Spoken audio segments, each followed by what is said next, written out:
Hello again, this is Bobby. We're Coppell TV Repair, and I have a video today for yet another customer who returns a board saying that it doesn't work and it's in warranty. And I want to bring up a point. This video will serve 2 points. Number one, it's going to prove to the customer that the board that we're selling them is working fine. For which purpose I want to focus on identifying the marks on the board that they can look at to make sure that this thing on the video is their board. I'm just focusing on unique marks on that board, including our label and possibly others, so that they can see this is their board. This is the board, and now let's see it. As you can see in our videos, TV is laying. This is setup screen. It's currently configured on HDMI 1, so this is the music that is playing from our media player. And so customer, that board is working. Now, why is it working on this end and not working on yours? And this is for everybody else who asks us, why the hell do we have to pay to return you your freaking board after you service it and it's not working now? Well, here's why. Sometimes it's not our problem that the board isn't working on your side. You know, we test it here, we look it up, and it works fine. And we send it, and then it doesn't work on your end. Well, guess what? Number one, it could be our fault. We may not have tested it here, and this is what we usually end up hearing. Why did you not test my board? Number two, it may have had a intermittent problem that we didn't see. How long should I run that board? 10 seconds, 20 seconds, 2 minutes, 2 days? What if it's too hot now? What if it doesn't work tomorrow morning when it's 70, 65? What we have to wait for the winter? What if we have to wait for 2 hours? So those are always possibilities, and warranty takes care of those because nothing else can. But there is a third possibility too, which customers almost always skip. What if you screwed up something handling the board? Now that's impossible, right? Who can do that? Well, guess what?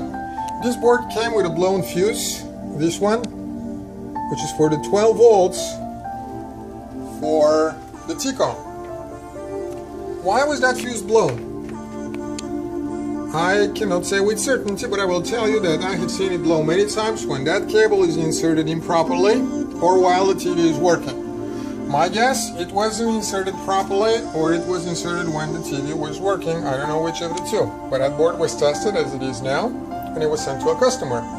And when a customer receives a board that is not working up to their expectations, well, there was a fourth possibility. I'm sorry, I have to finish that. Number four, there may be another problem in the TV.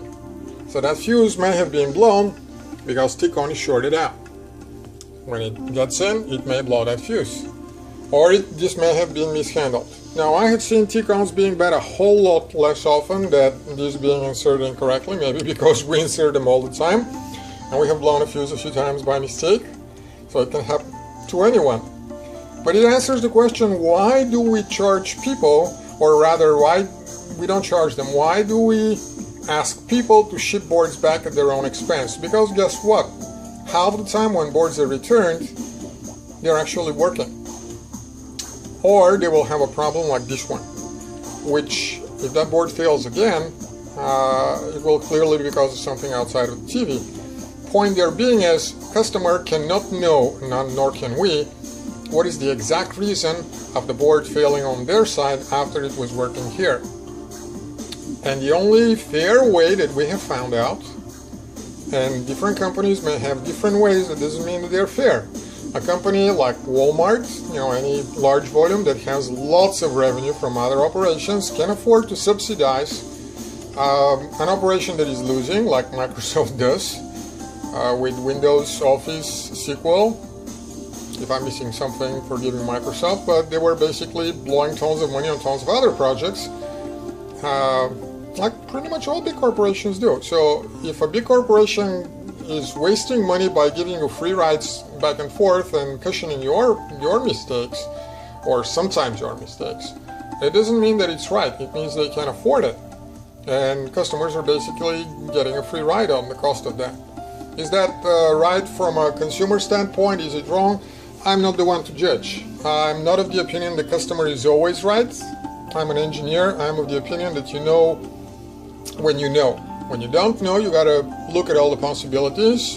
You better gather data that statistically can tell you what is more likely to be and not to be. But in this case, and in many other cases, that video will be used as an example as to why do we tell people to pay for return shipping back. Indeed, sometimes it may be our fault.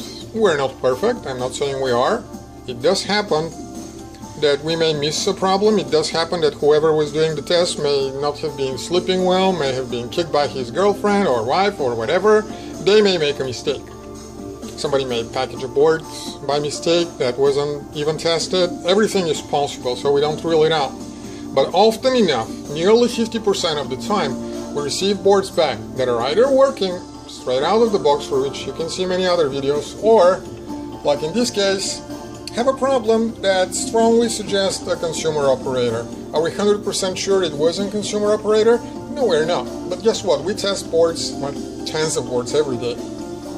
And I am more keen on believing that somebody screwed up installing that board and operating it over there than over here. Because even though it had happened here, because we do lots of boards, it is not likely.